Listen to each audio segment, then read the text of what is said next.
성도 여러분 안녕하세요. 오랜만에 뵙습니다. 저 오늘 개인적으로는 대단히 의미가 있는 날입니다. 제가 전국에 있는 교회들을 여러 군데 다니면서 마가복음 한 권만 우리가 제대로 읽어봤으면 좋겠다는 얘기를 거의 1년 넘게 해왔습니다. 그런데 제가 그동안에 제가 강의했었던 교회들을 돌아보니까 우리 사랑하는 지금 제가 눈앞에 보고 있는 교우분들이, 성도분들이 그 마가복음 전체 시리즈에 군데군데 적시적소에 이제 함께 해주셨더라고요. 그래서 제가 오늘 그림을 갖고 왔는데요. 그동안 많은 이야기를 했습니다. 율법과 예언에 대해서도 이야기했고, 그리고 유대인들의 역사에 대해서 알지 못하면 성경 본문 알기가 어렵다 이렇게 했습니다. 제가 좀 부정적으로 성경 본문 알기 어렵다 말씀드렸지만 사실은 유대인의 입장과 역사를 알면 성경은 그야말로 너무너무 재미있는 책이 됩니다. 그래서 밥 먹고 성경만 봐도 너무나 재밌을 만큼, 그래서 저희 지금 종말론 사무소에서 함께하는 식구들이 성경 보는데 재미가 들려서 너무 그쪽에 시간을 많이 할애하는 청년들이 생기고 있을 지경입니다. 그래서 이건 유대인의 입장은 성경을 정말 즐겁고 재밌게 보는데 필수적이다라고 말씀드릴 수 있습니다. 그리고 이제 마가복음 이야기를 오랫동안 해왔죠. 우리가 살아가는 예수에 관하여 사도들이 회고했었던 내용에 대해서 여러 복음서들이 있지만 그 중에서도 가장 짧은 마가복음에 관해서 여러 교회들을 순회하면서 강의를 했었는데 4장 했을 때도 여러분과 함께 했고요. 12장 했을 때도 여러분과 함께 했고요. 그리고 오늘은 특별히 16장이 마가복음 전체 마지막 장이거든요. 근데 마지막 장을 여러분과 함께 하게 되어서 제가 대단히 마음이 벅차고 또 강의 준비하면서도 적절한 마무리다라는 생각이 들었습니다. 그래서 16장 들어가면 오늘 마가복음 16장을 천천히 들여다볼 건데 우리가 방금 같이 읽었었던 말라기 본문이 반드시 필요할 겁니다. 이걸 확인하시게 될 거예요. 마가복음 마지막 장의 구성에 대해서 먼저 좀 말씀드리고 싶습니다. 마가복음은 16장에서 마무리가 되는데 사실은 마가복음은 8절에서 마무리가 돼요. 8절에 누가 등장하냐 하면 예수의 부활을 목격했었던 여자들이 등장합니다. 그리고 이 여성들의 어떤 모습에서 이 마가복음이 마무리가 되냐 하면 여자들은 무서워서 아무에게도 아무 말도 못했다. 이게 부활을 경험했었던 여자들의 반응이었고 여기서 마가복음은 정리가 됩니다. 그런데 이제 이어지는 9절부터 나오는 마가복음 내용들은 후대의 교회가 그 뒷이야기들을 요약해서 덧붙여 놓은 본문들이 9절부터 이어지는 나머지 본문들입니다. 이렇게 말이에요. 그래서 9절부터 무슨 본문이 이어지냐면 부활을 목격한 사람들과 이걸 실어놨어요, 여러분. 그 남자 사도들이, 베드로를 비롯한 남자 사도들이 예수께서 부활하셨다는 여자들의 소식을 좀처럼 믿지 않고 미친 사람 취급한다는 이 남성 사도들의 입장에서는 본인들의 면을 대단히 깎는 그 내용이 바로 곧장 이어집니다. 그리고 그 예수님의 부활을 믿지 않았던 사도들에게 예수님께서 직접 나타나셔서 어떤 말씀을 하셨는지가 그 뒤에 본문이 이어지죠.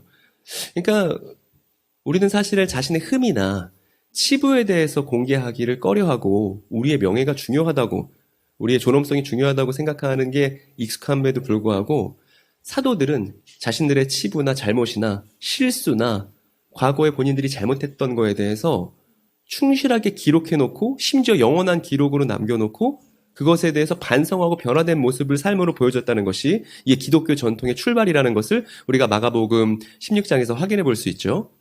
그리고 이제 복음서의 대결말이 어떻게 마무리가 되냐 하면 메시아 예수의 승천으로 마무리됩니다. 여러분, 승천하면 어떤 생각이 드시나요? 예수께서 구름과 함께 하늘로 오르셨다는 그 얘기를 들으면 어떤 생각이 드시나요? 사실은 이 마가복음에서도 최종적인 결말을 승천에 둘 만큼 승천은 아주 중요하고 깊은 의미를 갖고 있습니다. 그런데 아쉽게도 이 승천에 대해서 이 어떤 의미를 갖고 있는지를 적절하게 소개할 수 있는 성도를 만나는 것은 오늘날 요원한 일이 된 것이 참 아쉬운 일입니다. 그래서 오늘 이 마가복음 마지막 장면에 나오는 승천 장면을 깊이 있게 우리가 들여다보고자 하는 것입니다. 승천인데요. 요렇게 마무리가 되거든요. 제가 히라바 원문을 직역을 한번 해봤는데 우리 같은 목소리를 한번 읽고 이 본문에 대해서 상고해 보도록 하겠습니다. 함께 읽어볼까요? 그래서 한편으로는 주님께서 하나님의 우편들로부터 앉으셨다. 다른 한편으로는 바로 그 사람들은 나가서 모든 곳에서 그 복음을 선언했다.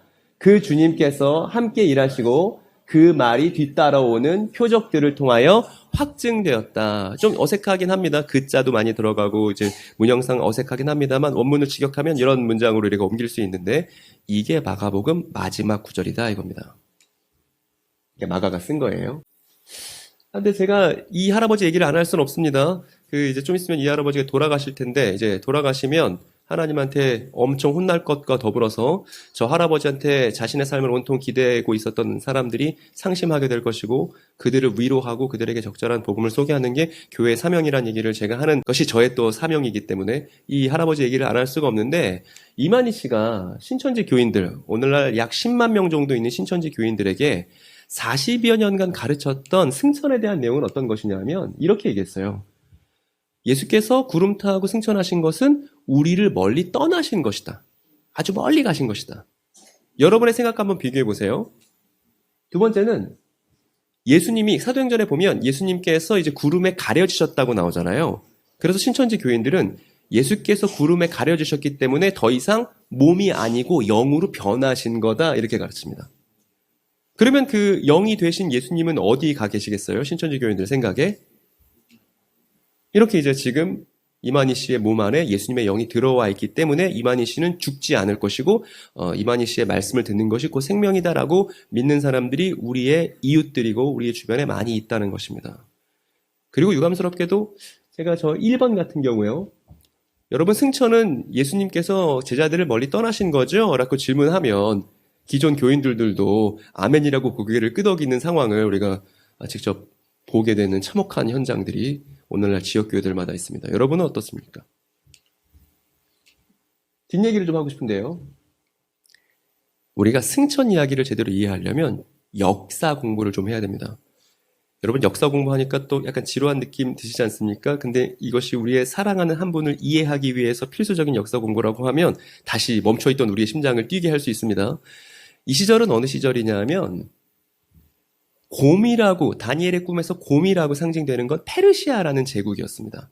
이 페르시아라는 제국이 이 예루살렘을 지배하고 있었을 즉 유대인들이 포로로 있었을 시절의 일입니다. 그런데 이 페르시아의 포로로 있었을 때 하나님께서 어느 한 예언자를 세워주셨습니다. 그리고 이 예언자는 우리가 구약전서라고 묶는 책에 가장 마지막에 위치한 예언자가 되었습니다. 여러분 그 예언자 이름 혹시 아시나요? 그렇습니다. 말라기입니다. 이 사람이 이제 앞으로 말라기인 거예요. 잘 기억해 주세요. 말라기인데요.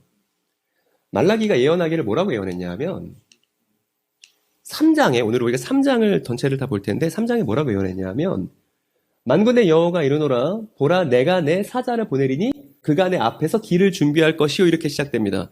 여기서 내가라고 하는 건 하나님이시죠. 하나님께서 이제 오실 건데 하나님께서 오시기 전에 먼저 오는 사자가 있다 이렇게 얘기가 됩니다.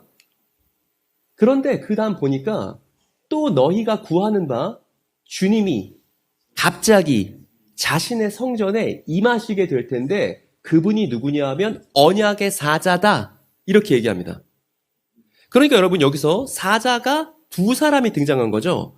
먼저 첫 번째 사자는 어떤 사자냐 하면 하나님께서 오시기 전에 길을 준비하는 첫 번째 사자가 있고 두 번째는 주님이라고도 부를 수 있는 언약의 사자가 있는데 그 언약의 사자는 어디로 임한다는 거예요? 성전으로 임한다고 말라기가 예언을 한 거예요. 그런데 우리가 이 본문을 자세히 들여다본다면 뭘 확인해 볼 수 있냐면 저는 여기에 집중을 했습니다. 앞으로 이 캐릭터가 나오면 언약의 사자예요. 언약의 사자가 성전으로 이제 임하게 될 것이고 저 언약의 사자는 주님입니다. 그런데 저는 이 구절을 유심히 들여다보게 되더라고요. 여러분 이 구절을 보면 이제 제가 생각을 한 거예요. 여기 너희가 구하는 바, 또 너희가 사모하는 바 이런 구절들을 볼 때 질문입니다, 여러분. 당시 예루살렘에 있었던 유대인들은 주님, 곧 언약의 사자가 예루살렘으로 성전으로 오실 것을 알고 있었을까요? 모르고 있었을까요? 여러분 어떻게 생각해요? 여러분 편하게 말씀하셔도 괜찮습니다. 이게 그냥 조용조용 안 하셔도 괜찮습니다. 알고 있었을까요? 모르고 있었을까요? 그렇죠. 어떻게 할 수 있죠? 이미 구하고 있었잖아요. 이미 사모하고 있었잖아요. 그러니까 언약의 사자가 성전에 임한다는 건 유대인들에게 낯선 새로운 내용이 아니었던 것이죠. 본래 알고 있었던 것이죠. 그래서 이제 저도 알게 됐습니다. 언약의 사자가 성전에 임하신다는 건 이 예언 전에도, 말라기 예언 전에도 유대인들이 이미 구하고 사모하던 내용이구나라고 알 수 있습니다. 그리고 다른 예언서들, 이사야서나 스가랴서나 다른 예언서들을 보면 언약의 사자가 성전으로 오신다는 건 대번에 확인해 볼 수 있는 내용이거든요. 익숙한 내용인 겁니다. 그런데 문제는 뭐냐면 이거예요.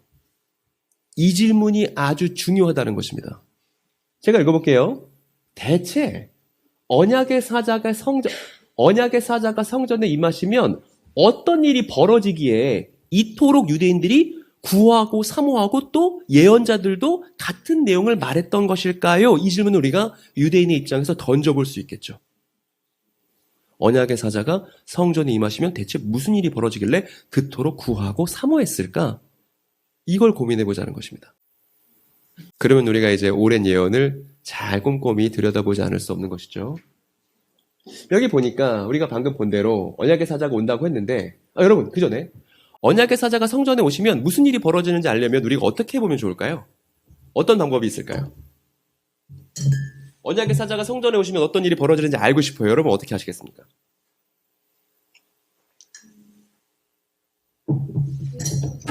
네?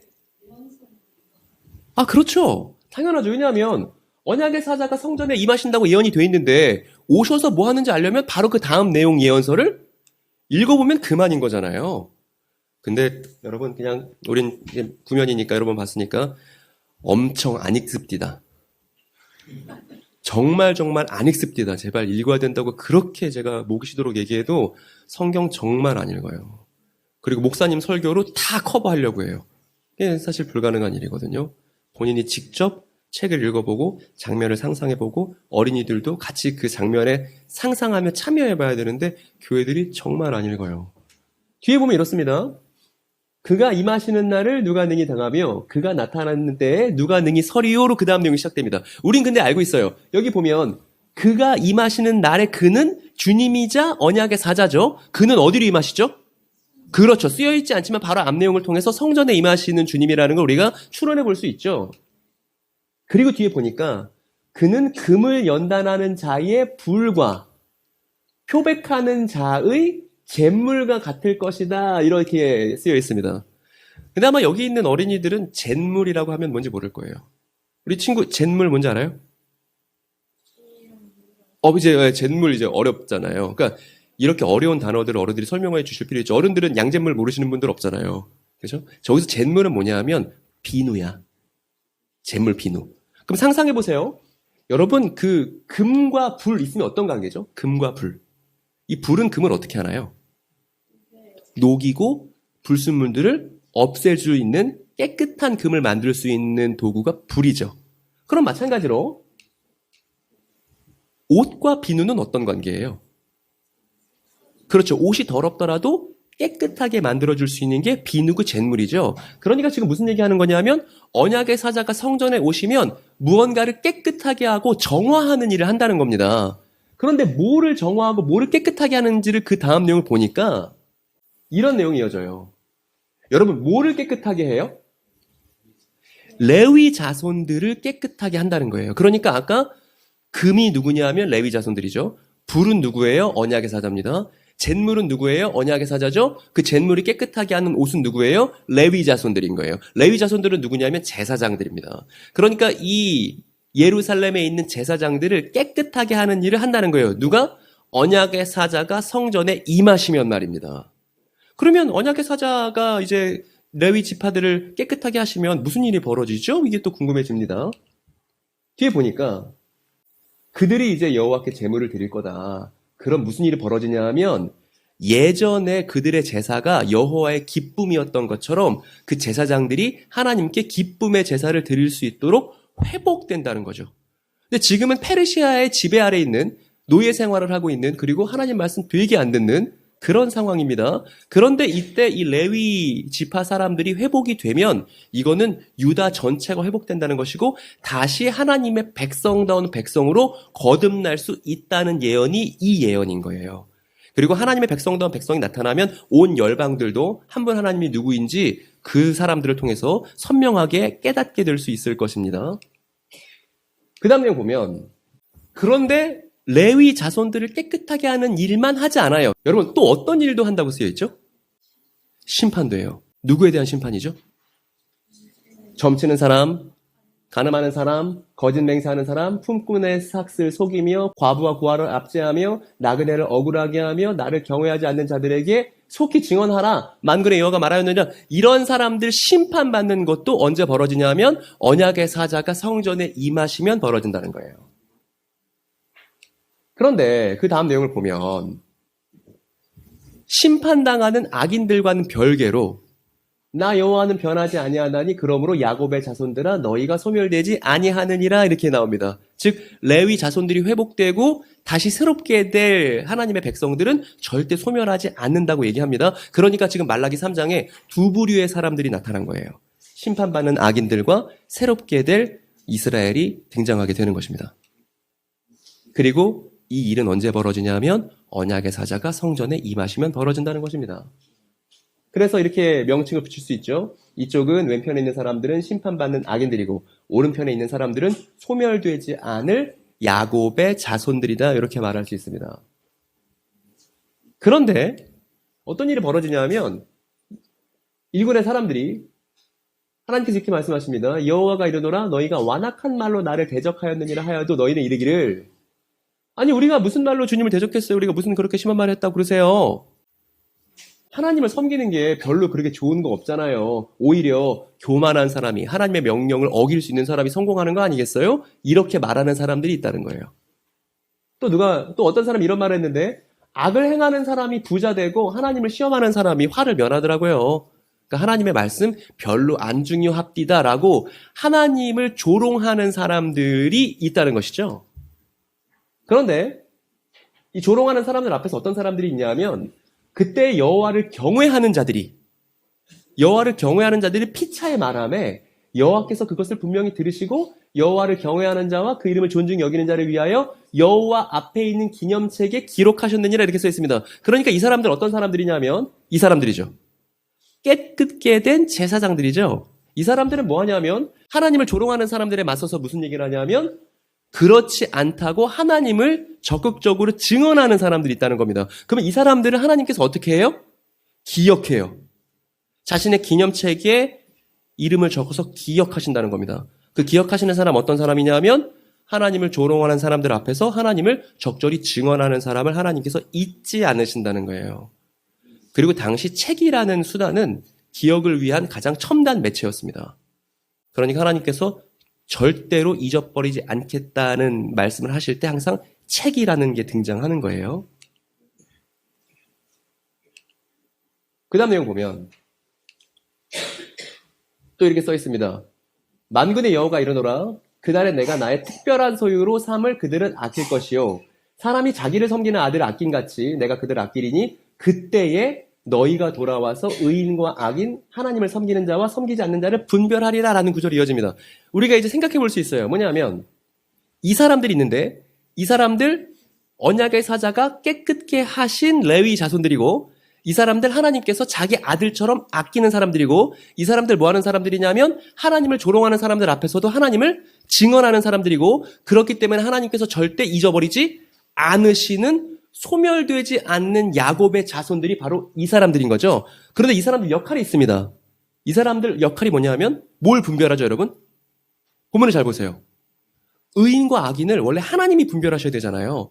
근데 하나님이 분별하시는 그 의인과 악인의 분별을 누구도 하냐 하면 깨끗하게 된 그 금과 같이 또 이제 깨끗한 양잿물로 씻은 제물로 씻은 그 옷같이 깨끗하게 된 이 레위 자손들이 의인과 악인을 분별하는 하나님의 일을 함께 한다는 거예요. 이게 오늘 우리가 읽어봤었던 말라기 3장 내용의 전모입니다. 그러면 여러분 3장 내용을 제가 다시 한번 정리해 보겠습니다. 잘 따라왔는지 한번 확인해 보세요. 성전에 언약의 사자가 임하시면 여러분 무슨 일이 벌어지죠? 일단은 언약의 사자가 임하면 우리가 아까 안 봤는데 일단 앉으세요. 성전에. 성전에 앉아서 여러 일들을 하신다고 나와 있습니다. 어떤 일을 하신다고 그랬나요? 첫 번째. 레위 자손들을 그렇죠. 레위 자손들을 깨끗하게 여러분들보다 낫다야 네가. 이렇게 제사장들을 깨끗하게 하는 일을 하고요. 그다음 또 뭐 해요? 또 어떤 일이 있었죠? 에? 악인? 그 앞에 또 있잖아요. 그 앞에. 악인들에 대한 뭐가 있죠? 심판이 있었죠? 그죠? 아까 점치는 사람들, 내지는 가늠하는 사람들의 심판이 있었고, 그리고 이 악인들은 심판이 결정되었음에도 불구하고 정신 못 차리고 조롱하잖아요. 근데 조롱하는 사람들 앞에서 이 레위 지파들은 뭐 해요? 증언하죠? 근데 하나님이 이 증언하는 레위 지파들을 어떻게 하신다고요? 기억하시고 아끼신다고 그랬죠? 그리고 이 사람들을 생명책에 기록한다고 했고, 그리고 우리가 가장 마지막에 살펴본 건 어떤 것이었냐면, 이 레위 지파 사람들이 하나님과 같은 일을 하잖아요. 그 같은 일 뭐예요?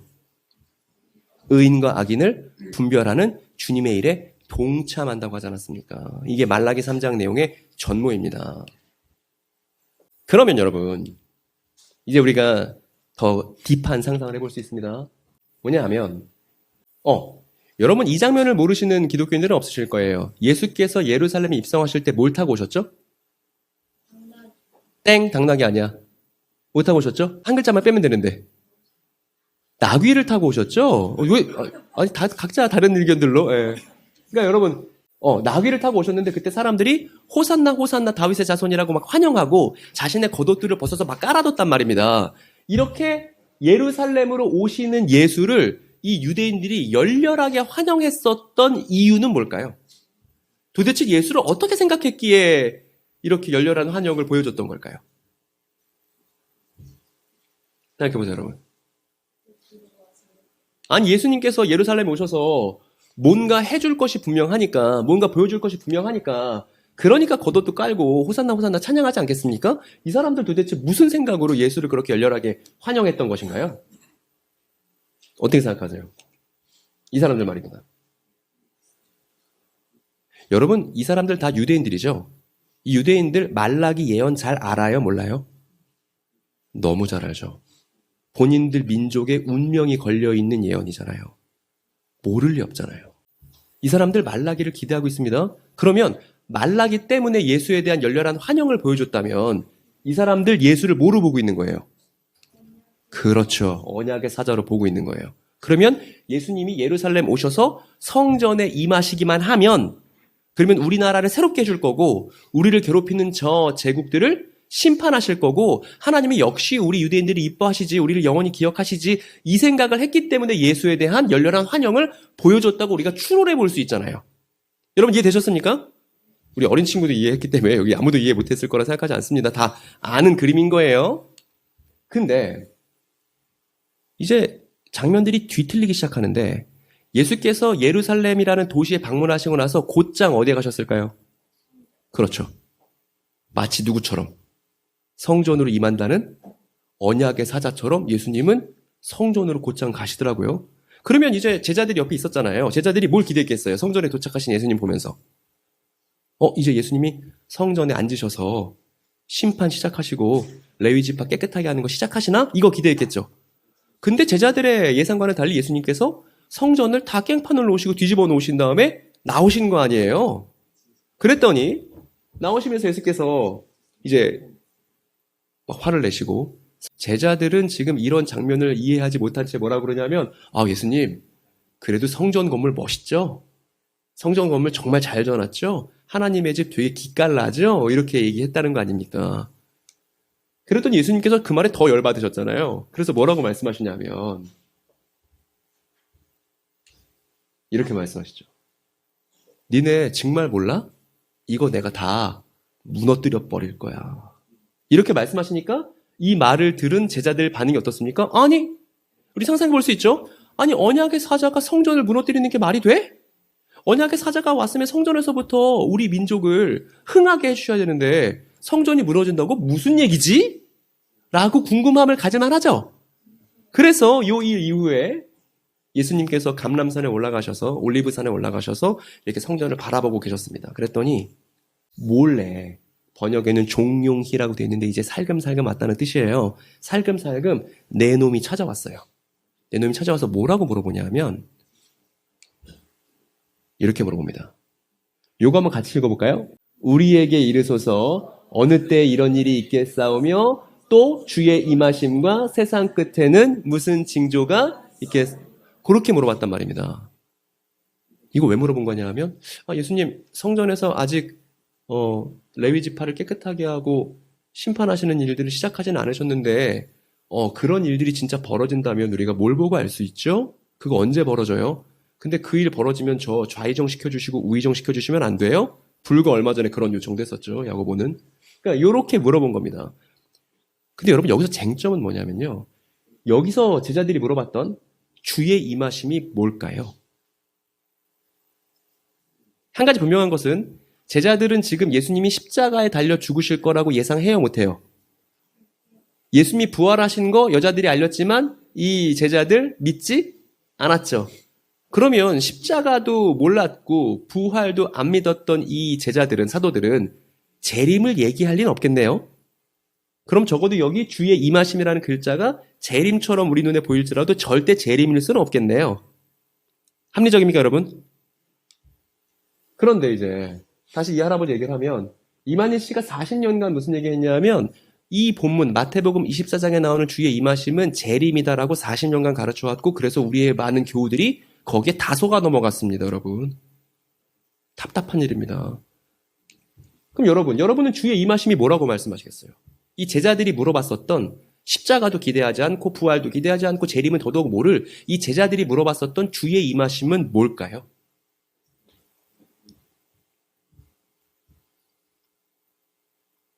입술이 이제 달싹달싹 하시는데 이제 말씀을 해주시면 좋겠는데 주의 임하심이 뭐예요? 주님이 어디로 임하신다는 거예요? 그렇죠. 재림이 아니고요. 언약의 사자이신 주님의 성전으로의 임하심을 제자들이 물어본 거예요. 왜? 제자들이 뭘 알고 있으니까? 말라기 예언을 잘 알고 있으니까. 그러니까 제자들이 물어봤던 건 이 친구들도 바라고 사모하던 그것이었는데 바로 주의 임하심에 대한 질문이었습니다. 그리고 그것은 재림이 아니었어요. 이렇게 언약의 사자가 성전으로 오신다는 말라기 3장에 기록되어 있었던 주의 임하심이었습니다. 그러니까 요약하면 이런 거예요. 주님이 성전에 임하시면 거기 앉으셔서 제사장들을 깨끗하게 하고 악행을 일삼는 자들을 심판하시고 우리와 함께 의인과 악인들을 나누실 거잖아요. 근데 그거 언제 벌어져요? 이렇게 물어본 거라고요. 말라기에 대한 예언을 기억해서 말입니다. 그리고 나서 우리는 이제 두 번째 질문을 던져야 합니다. 여러분 근데 정말 언약의 사자가 예루살렘 성전에 앉으셔서 제사장들을 깨끗하게 하고 악인들을 심판하시는 일이 있었나요? 없었죠. 없었죠. 그러면 말라기 예언은 그냥 거짓이었나요? 불발된 건가요?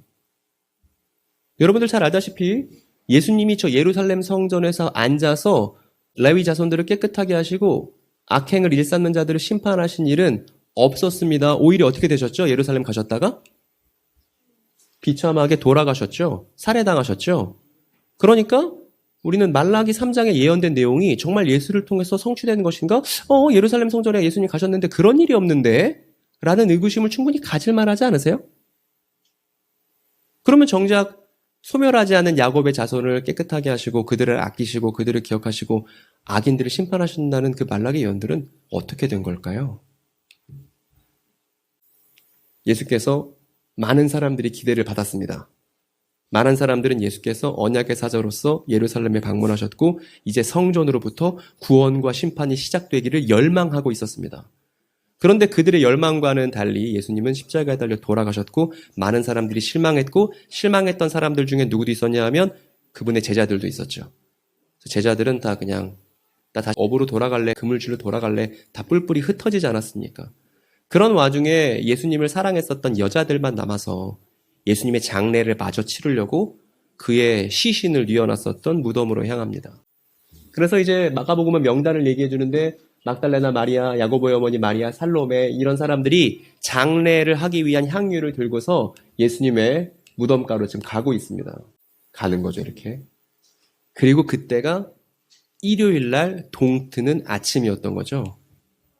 근데 이 사람들 별로 그렇게 계획성 있는 사람들이 아닙니다. 왜냐하면 그렇게 장례 물품까지 들고 예수님의 시신을 찾아갈 거면 적어도 문 열어줄 사람이 필요하다는 생각을 미리 해왔어야 마땅하지 않습니까?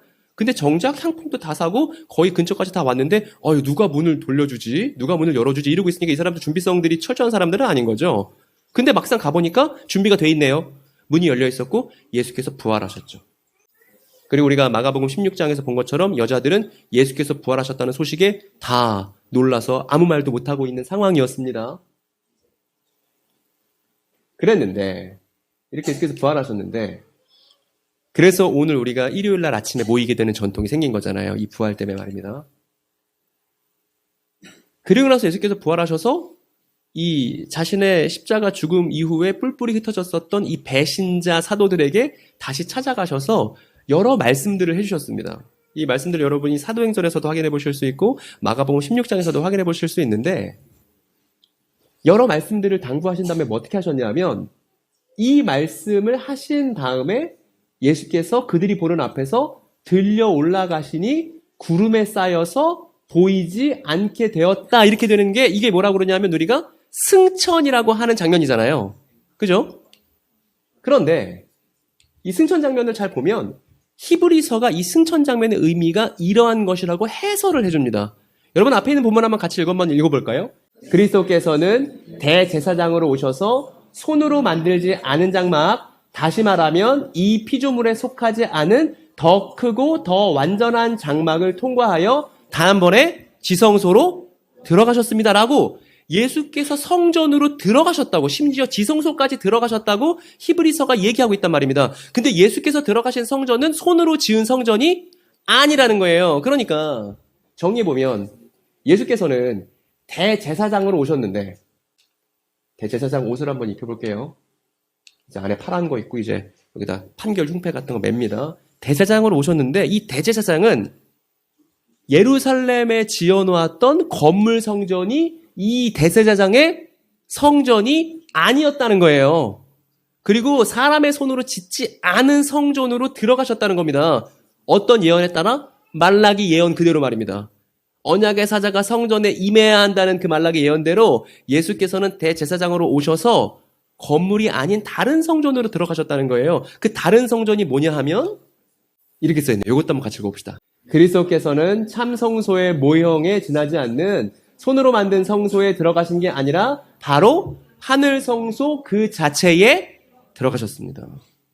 그러니까 예수께서는 말라기 예언을 성취하신 게 맞죠. 예루살렘 성전에 들어가시지 않았음에도 불구하고 예수께서는 어느 성전에 들어가셨냐 하면 하늘 성전에 들어가셨기 때문입니다. 그래서 승천은 어떤 사건이냐 하면 참성전의 지성소로 예수께서 언약의 사자로서 들어가신 사건이 바로 승천 사건인 것이죠. 그리고 우리가 성경 여기저기에서 힌트들을 발견할 수 있습니다. 여러분 이게 성막이거든요. 모세가 광야의 이스라엘 사람들과 함께 지었던 성막인데 성막을 다 완공했을 때 어떤 장면이 펼쳐졌는지 아십니까? 성막을 다 완공했더니 그 성막에 하나님이 들어와 사시게 됐죠. 그때 하나님이 이 성막에 계시다는 게 어떻게 표현됐습니까? 구름이 자욱했죠. 그래서 구름이 자욱하다는 건 거기에 하나님이 계시다는 걸 보여주는 일이었죠. 그래서 출애굽기 이렇게 쓰여 있습니다.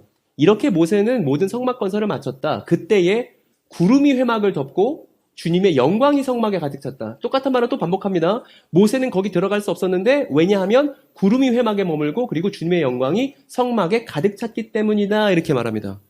그러니까 우리는 알 수 있어요. 성경에서 구름이 가득하다는 건 주님의 영광도 가득하다는 뜻인 거예요. 성막에 구름이 가득하다는 건 그 안에 주님의 영광이 가득하다는 뜻이라는 걸 이 출애굽기가 보여주고 있다는 것입니다. 마찬가지로 여기는 어디냐면 솔로몬 성전이에요. 솔로몬이 성전을 다 완공했습니다. 여러분 이게 상상할 수 있죠. 솔로몬이 으리으리한 건물 성전을 완공했습니다. 그러면 그 완공된 성전에 하나님이 들어와 사시잖아요. 어떤 현상이 벌어지겠습니까? 또 구름으로 가득하죠. 구름과 연기로 빽빽하게 가득해집니다. 그래서 열왕기상에 보면 제사장이 성소에서 나올 때 구름이 여호와의 성전에 가득하매 마찬가지로 여호와의 영광이 그 안에 가득하다는 걸 보여주는 거죠. 제사장이 그 구름 때문에 능히 서서 섬기지 못할 정도로 여호와의 영광이 성전에 가득했다라고 말하고 있습니다. 그러니까 성막의 경우나 성전의 경우나 똑같은 거예요. 뭐냐면 구름 가득은 뭐가 가득하다는 거예요? 여호와의 영광이 그 성전에, 그 집에 가득하다는 의미라는 걸 우리가 성경을 통해서 확인해 볼 수 있다는 것입니다. 그러면 우리는 다시 이 장면을 생각하게 돼요. 예수께서 하늘에 들려 올라가실 때 구름들과 함께 들려 올라가셨죠?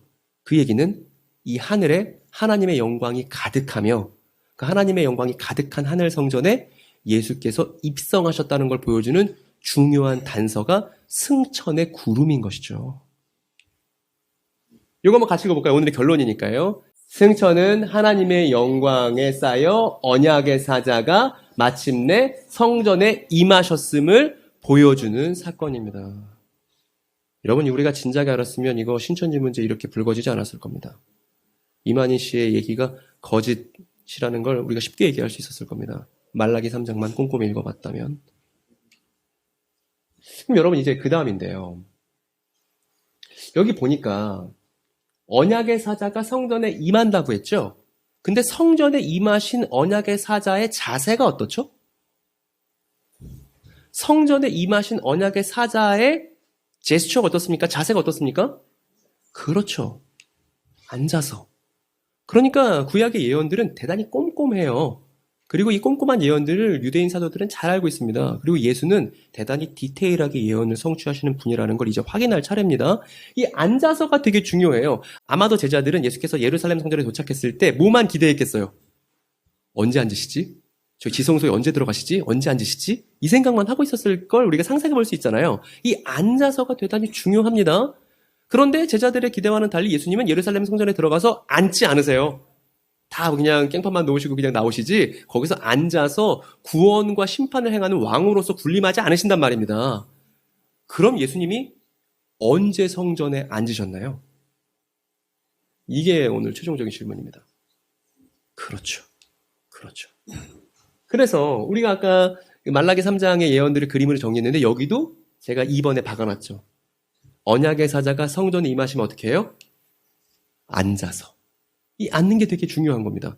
앉았다는 건 이제 일을 시작한다는 거예요. 여러분 에스더 읽어보셨습니까? 에스더서에 보면 모르드게가 있습니다. 에스더의 오빠가 있는데 모르드게가 항상 성문에 앉아서 이렇게 써 있어요. 성문에 앉아서. 저는 어렸을 때 이제 에스더서 읽을 때 어린 나이니까 맨날 할 일이 없이 앉아있나? 이렇게 생각했습니다. 되게 한가한 사람이다. 근데 나중에 알고 보니까 앉아있다는 건 이제 공무를 본다는 거예요. 이제 업무를 본다는 것입니다. 그러면 예수께서 언약의 사자로서 오시면 앉아서 여러 일을 시작하시는데 여러 일을 시작하시는 자세는 뭐다? 그러니까 사무직이죠. 예수님 사무직이신 거죠. 이제 앉아서 이제 업무를 어떤 업무냐? 이제 레위 자손들을 깨끗하게 하시고 이제 악인들을 심판하시는 그 일, 또 기억하셔서 책에 적어놓는 그 사무직의 일, 이걸 앉아서 하신다는 게 중요하다는 것입니다. 그리고 예수께서 성전에 언제 앉으셨냐? 우린 잘 알아요. 여기부터 신약 성경이니까 우리 이게 낯익거든요. 뭐냐면 여러분 마가복음에서 승천에 대해서 묘사하면서 하늘에 올려지신 예수께서 하나님 우편에 어떻게 됐다고 쓰여있죠? 앉으시니라. 우리는 그냥 이걸 의미 없이 그냥 앉으셨나 보다, 그냥 표현인가 보다 이렇게 넘어갈 수 있지만 말라기 예언을 잘 꼼꼼히 읽은 사람은 앉으셨네? 무슨 생각해요? 이제 자신의 업무를 시작하시겠네, 이렇게 읽힌단 말입니다. 마가복음뿐만이 아닙니다. 여기 에베소서 보니까 하나님께서는 그분을, 즉 예수를 죽은 사람들 가운데 살리시고 하늘에서 자기의 오른쪽에 앉히셔서가 중요한 것이죠. 앉았다는 건 예수께서 승천하심으로 멀리 떠나서 이제 먼 곳으로 가셨다는 게 아니라 하늘에 앉으셨기 때문에 이제 이 땅에 자신의 일을 시작하신다는 표현이 앉히셔서, 앉아서, 이런 표현인 것입니다. 그리고 최종적으로 요한계시록에도 뭐라고 써있냐면 사도 요한이 환상을 봤는데 보라, 하늘의 보좌를 베풀었고 그 보좌 위에 앉으신 이가 있는데라고 했단 말입니다. 이거는 말라기 예언을 잘 알고 있다면 앉으셨으니까 이제 이 일을 하시겠구나, 놓칠 수 없는 것이죠. 심지어 우리는 말라기 3장 예언을 꼼꼼히 봤다는 이유 하나만으로 앉으신 예수께서, 성전의 언약의 사자로서 앉으신 예수께서 무슨 일을 시작하실지도 짐작해 볼 수 있습니다. 무슨 일을 시작하시겠어요? 그렇죠. 우리의 예상이 맞는지, 예언대로 성취됐는지를 그 다음 장면을 확인해 보겠습니다. 말라기 예언대로 앉으셨는데 여러분 이게 중요한 거예요. 여러분 오늘 제 얘기를 듣기 전까지 승천 장면이 이런 의미라는 거 아셨습니까? 모르셨습니까? 전혀 모르셨죠. 그러니까 전혀 모르셨지만 여러분들이 이미 알고 있었던 믿음의 고백과 다르지 않죠. 우리는 하늘에 앉으신 예수, 하늘에 좌정하신 예수에 대해서 다 믿음으로 고백하지 않습니까? 근데 오늘날 교회에 필요한 건 뭐냐면요. 우리가 이미 고백하고 있었던, 알고 있던 내용이 얼마나 탁월하고 자세하고 성경 곳곳에 힌트를 두고 있는지를 다시금 깨닫는 과정이 오늘날 교회들에게 필요하다는 것입니다. 승천을 모르는 사람은 없습니다. 근데 승천을 자세히 아는 사람은 또 없습니다. 그래서 예수께서 하신 사역이 구약의 예언을 성취하신 일들이기 때문에 그 예언들에 따라서 어떤 일을 하시는지 우리가 잘 들여다볼 필요가 있다는 것입니다. 많은 교인들이 그렇습니다. 예수께서 무슨 일을 하시죠? 저의 죄를 용서해 주셨죠. 끝이에요. 여러분 만약에 어떤 사람이 예수님께서 하신 일을 그냥 내 죄를 용서해 주셨지만 알고 있다면 그 사람은 이기적인 사람이 될 거예요. 왜냐하면 예수님이 나한테 잘해준 것 말고 나한테는 어떠한 과업도 어떤 삶의 목적도 어떤 삶의 지향점도 기독교를 통해서 주어지지 않은 게 돼버리지 않습니까? 그래서 오늘날 어린 친구들을 가르칠 때도 제가 여기에 대한 피해자인데 저 어렸을 때만 하더라도 교회에서 이렇게 어린이들을 칭찬해주는 게 유행이었어요. 그래서 너는 대통령 같은 사람 될 거야. 너는 훌륭한 사람 될 거야. 다 거짓말이죠. 그중에 대통령 아무도 안 나왔죠. 그죠? 그런 칭찬하는 게 교회에서 일반적이었습니다. 그리고 교회에서 제가 어렸을 때 배웠던 내용은 너 죽어서 천국 갈 거야 안 갈 거야? 저 천국 갈 건데요? 너는 그러면 구원받은 백성이고 용서받은 백성이야. 그리고 끝이었습니다. 여러분. 이게 교회 교육의 전부였습니다. 근데 제가 지금부터 생생하게 기억이 나요. 제가 초등학교 3학년 때 일입니다. 초등학교 3학년 때 저희 어머니가 그러셨어요. 1학년 때 담임선생님 이제 됐을 때 제도가 요번에 니네 담임선생님 예수 믿는 사람이더라. 아, 그래요? 2학년 됐습니다. 2학년 됐는데, 이번에 니네 담임선생님도 교회 다니시는 분이라, 아, 그래요? 근데 3학년 때 처음으로, 야, 근데 이번에 니네 담임선생님은 예수님 안 믿으시더라. 엄마가 그렇게 말씀하셨습니다. 근데 제가 학교에서 뭘 잘했어요. 제가 반장이었거든요. 뭘 했는데, 선생님이 제 머리 이렇게 쓰다듬으셨어요. 근데 어린, 초등학교 3학년밖에 안 되는 제 마음에 무슨 마음이 들었냐면, 아니, 나는 천국 백성이고, 이 선생님은 지옥 백성인데, 왜 지옥 백성이 천국 백성 머리를 쓰다듬지? 제가 손에 이렇게 치웠습니다, 이렇게. 애가 얼마나 싸가지가 없고 얼마나 이렇게 되바라졌는지 여러분 아시겠죠? 그죠? 근데 물론 제 성정이 별로 좋지 않았었겠습니다만 악의 씨앗이 제 마음에 있었겠습니다만 이 악의 씨앗에 물을 주고 키운 게 뭐예요? 자세하지 않은 교회 교육 아닙니까? 모든 사람을 다 천국 백성과 지옥 백성으로 피하식별 나누게 만들었던 불충분했던 교회 교육이 어린아이에게 그런 생각을 하게 만든 거 아니겠습니까? 그래서 아이들에게 십자가 예수께서 어떤 일을 하려고 하시는지에 대해서 자세하게 얘기해주고 그 친구가 어떤 직업을 갖던 그게 신학이든 신학이 아니든 어떤 직업을 갖든 간에 한 분 하나님 안에서 자신의 삶을 되게 충실하게 이해할 수 있도록 세계관을 제공하는 일을 교회 교육이 맡아야 한다는 것입니다. 근데 그 일이 되지 않았을 때 애만 돼서 삶의 목적을 발견하는 거예요. 기존 기독교회가 가르쳤던 것보다 조금 더 자세한 잘못된 내용들 때문에 말입니다. 너무 안타까운 일이에요. 여기 지금 이제 어린이들 있잖아요. 이 어린이들 20살이 딱 되잖아요. 이제 만 19세 딱 되고 이제 대학생이 되는 순간 우리나라에 존재하는 주요 사이비 이단들을 반드시 다 만나게 돼 있습니다. 왜냐하면 사이비 이단들이 젊은 피를 수혈할 수 있는 유일한 곳이 대학이거든요. 취준생들이거든요. 그러니까 이 친구들에게 기독교가 2000년 동안 있었던 기독교 전통이 얼마나 탁월했던 것인지를 대단히 면밀하게 가르칠 필요가 넘치는 거예요. 이 교회의 시대적 과제인 것입니다. 그리고 이거를 쉽게 하기 위해서 제가 그동안 유튜브 영상 많이 만들어놨으니까 여러분 찬찬히 다 보시고 어떻게 마가복음 한 권을 이해하는 것인지 앞에 서론들을 다 살펴보실 필요가 있죠. 그래서 알던 것을 새롭게 알기 이게 대단히 중요하다. 그래서 앉으신 예수께서 앉으신 언약의 사자는 이런 일들을 하신다고 쓰여 있는데 정말 이런 일들을 예수께서 하늘에 앉으셔서 시작하셨는지를 우리가 또 오래된 고대문헌을 통해서 신약 성경을 통해서 확인해 볼 수 있습니다. 일단 이 사람들 사도들입니다. 예수님의 직계 제자들 사도들인데 이 사도들에 대해서 성경이 뭐라고 말하고 있냐면 일단 레위 자손들을 깨끗하게 한다고 했잖아요. 언약의 사자가 성전에 임해서 앉으시면 말입니다.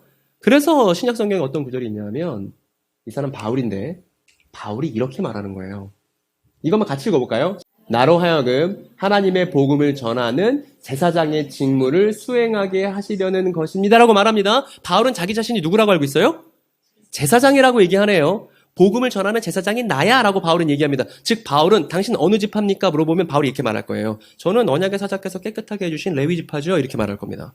그런데 이 복음의 제사장이라는 직무가 어떻게 수행되는지를 보니까 이방 사람들로 하여금 성령으로 거룩하게 돼서 하나님께서 기쁨으로 받으실 제물이, 그 이방 사람들이 성령으로 거룩한 삶을 살게 돼서 하나님께서 기쁘게 받으시는 제물이 되게끔 하는 게 제사장인 저의 업무입니다 라고 말합니다. 그러니까 바울이 했던 일은 뭐냐면 예수를 모르던 사람들, 하나님을 모르던 사람들에게 가서 예수님을 전하고 그들이 거룩한 삶을 살 수 있도록 도와주는 것이었고, 이것이 그 사람들을 하나님께 제물로 바친다는 이해를 갖고 있었다는 거예요. 이게 제사장 직무였다는 것입니다. 그리고 맨 마지막 줄 보면 이방인들, 예수를 몰랐던 이방인들에게 예수를 전해서, 복음을 전해서 그들을 하나님께서 기쁨으로 받으실 제물이 되게 하겠다고 했잖아요. 여러분, 이 마지막 구절에 말라기의 향기 느껴지세요? 안 느껴지세요? 좀 더 뒷내용도 보면 바울뿐만 아닙니다. 뭐라고 말하냐면 이 사람 베드로인데요. 베드로가 이렇게 얘기합니다. 제가 조금 세번역 성경을 수정했는데 이것도 한번 같이 읽어볼까요?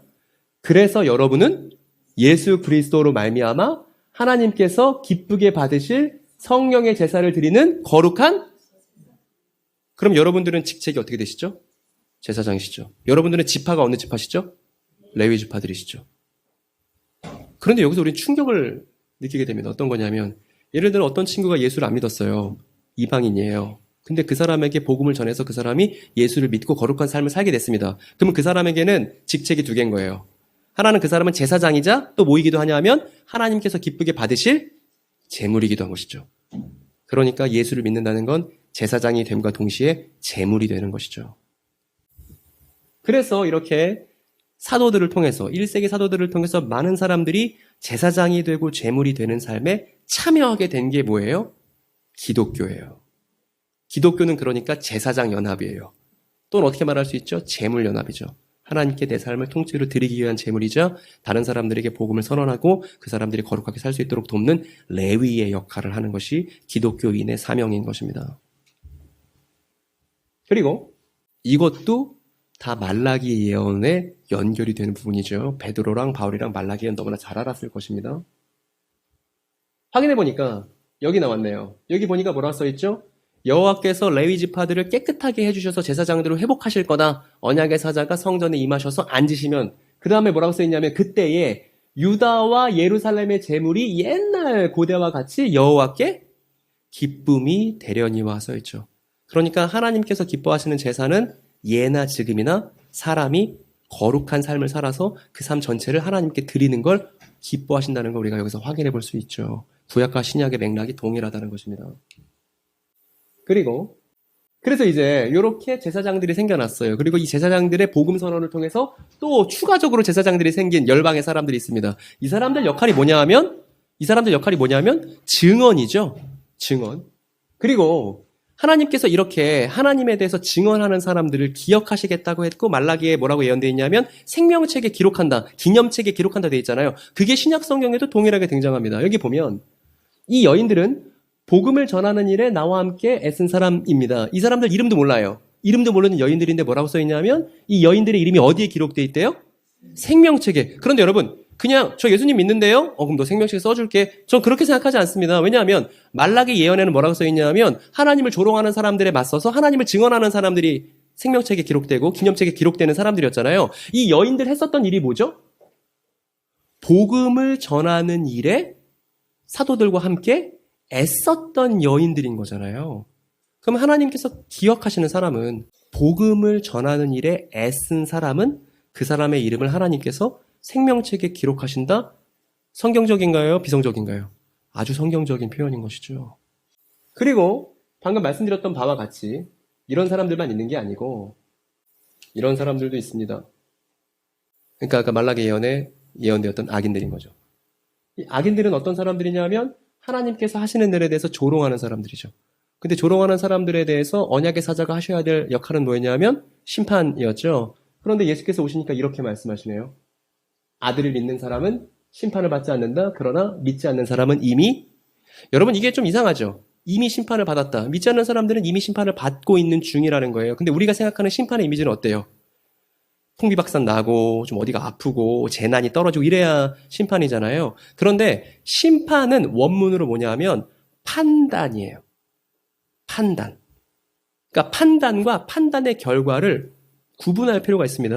그러니까 이런 거죠. 하나님께서 판단하시는 거예요. 예수님 믿는 사람은, 예수를 따르는 사람은 그 사람은 제사장이고 레위 지파고 하나님께서 기억하시는 사람이라고 판단하시는 거고, 근데 하나님을 조롱하고 악행을 일삼는 자들은 하나님께서 심판받는 사람으로 판단하신 거죠. 그리고 이 판단의 결과를 우리가 재림 때 보게 될 것입니다. 그래서 판단이 곧 심판이기 때문에 하나님은 이미 심판을 시작하신 거예요. 이 결정적으로 사람들이 예수를 따르는 사람과 그렇지 않은 사람들로 쭉 나눠지는 이 판단의 시작, 심판의 시작이 본격적으로 언제부터 시작되었냐 하면 승천부터 시작된 거예요. 그러니까 승천이 너무나 중요한 사건이 아닐 수 없습니다. 악인에 대한 심판이 이미 벌어지고 있고요. 그리고 여러분 하나 남았습니다. 여러분 그 언약의 사자가 성전에 임하시고 앉으시면 심판하시고 이제 레위 자손들을 깨끗하게 하시고 또 기억하시고 또 어떤 일이 우리가 최종적으로 확인했었냐 하면 악인과 의인을 분별하는 일을 누가 했었죠? 깨끗하게 된 제사장들이 그 일을 했었죠. 그러면 오늘날 진짜 올바른 사람과 그렇지 않은 사람을 분별하는 일이 누구한테 맡겨져 있죠? 성도들에게 맡겨져 있습니다. 그러니까 우리가 공부를 열심히 해야 되고 연구를 열심히 해야 되고 세상 돌아가는 일에 관심을 가져야 하고 무엇이 옳고 그른지 예수를 기준으로 두고 판단해야 되는 역할이 예수께서 승천하신 이후 누구에게 주어졌냐 하면 회복된 레위 지파인 우리들에게 주어졌다는 것입니다. 여러분 세상을 적절히 판단하고 계십니까? 지금 이 바울이 얘기하고 있었던 이 본문은 무슨 얘기냐 하면 자꾸 교회 다니는 사람들이 법정에 송사하는 거예요. 네 말이 맞냐 내 말이 맞냐 자꾸 법정 분쟁을 일으키니까 바울이 뭐라고 그러냐면 성도라는 자격은 깨끗게 된 레위 지파이기 때문에 악인과 선인을 분별하는 일을 하나님께서 이 사람들에게 맡겼고 함께 하시는 것인데 어떻게 우리가 세상 사람들에게 옳고 그른 일을 자꾸 분별해달라고 맡길 수 있겠냐고. 잘못된 거 아니냐고. 우리의 정체성을 잊어버린 거 아니냐고. 이 얘기를 하면서 나온 게 이 고린도전서 6장 내용입니다. 이렇게 써 있잖아요. 여러분들은 세상을 심판하리라는 것을 알지 못합니까? 세상이 누구에게 심판을 받아요? 성도들에게 심판을 받는다고요. 우리가 근데 심판이 아까 뭐라고 그랬죠? 판단이라고 그랬죠. 그러니까 세상은 예수 그리스도라는 기준을 갖고 있는 성도들에 의해 마땅히 판단을 받아야 한다는 것입니다. 이게 승천하신 예수께서 회복된 제사장들에게 맡긴 거룩한 직무입니다. 오늘 얘기가 거의 정리가 됐습니다, 여러분. 의인과 악인을 분별하는 것이 저와 여러분이 함께 해야 될 일이라는 것이죠. 이제 오늘 최종적으로 이 구절을 보고 마무리하려고 합니다. 오늘 우리가 시작했었던 본문이죠. 마가복음 16장 제일 마지막 절 말입니다. 여러분 이 구절을 잘 보시면 예수께서 승천하셨다는 것은 이 땅을 떠나서 멀리 가셨다는 얘기일까요? 불가능합니다. 대제사장이 성전에 임하시고 거기에 앉으셔서 동료 제사장들과 함께 동역을 시작하셨다는 얘기지 예수께서 멀리 떠나셨다는 얘기가 아닌 것이죠. 이건 본문이 확증하는 바입니다. 여기를 보면 여러분 직역하면 여러분 갖고 있는 한글 성경에는 빼놨던 접속사가 있는데 여기 보면 한편으로는 있고 또 뭐가 있냐면 다른 한편으로는이 있습니다. 이렇게 문장 구성이 되어 있습니다. 한편으로는 주님께서 하나님의 우편에 앉으셔서 이제 일을 시작하신다. 하늘에서. 그런데 다른 한편으로는 어떻게 되냐면 예수의 말씀을 들었던 제자들이 바로 나가서 뭐 해요? 복음을 선언하기 시작해요. 그렇게 이 땅에서 복음을 선언하며 레위 지파로서 살아가는 사람들과 주님은 어떻게 하냐면 함께 일하시고죠. 그러니까 승천이 예수께서 멀리 떠나셨다고 말하는 건 성경적 근거가 없는 낭설인 것입니다.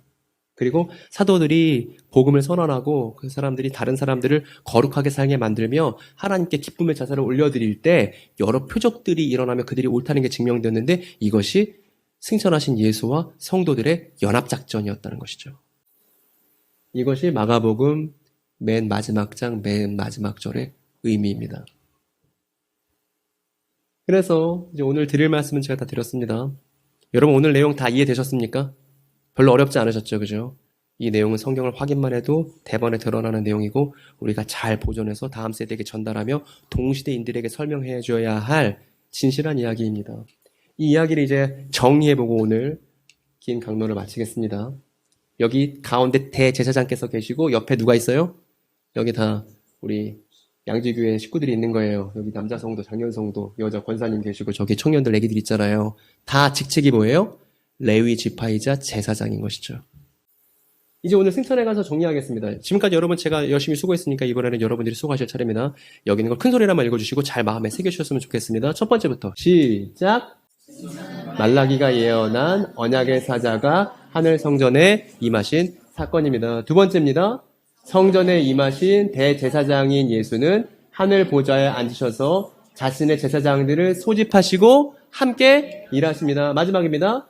예수와 제사장들은 복음을 선언하며 조롱에 맞서 하나님에 관해 증언하며 악인과 의인을 분별합니다. 이게 여러분들의 진짜 모습이에요. 그래서 오늘 성도분들이 자기 자신을 돌아보시고 내가 레위 지파에 걸맞게 살고 있는지, 내가 언약의 사자와 연합작전을 잘 펴고 있는지 우리 자신의 정체성을 잘 돌아보고 말씀에 입각하여 우리를 새롭게 하는 그런 주일, 그런 오늘이 되기를 간절히 바랍니다. 기도하시겠습니다.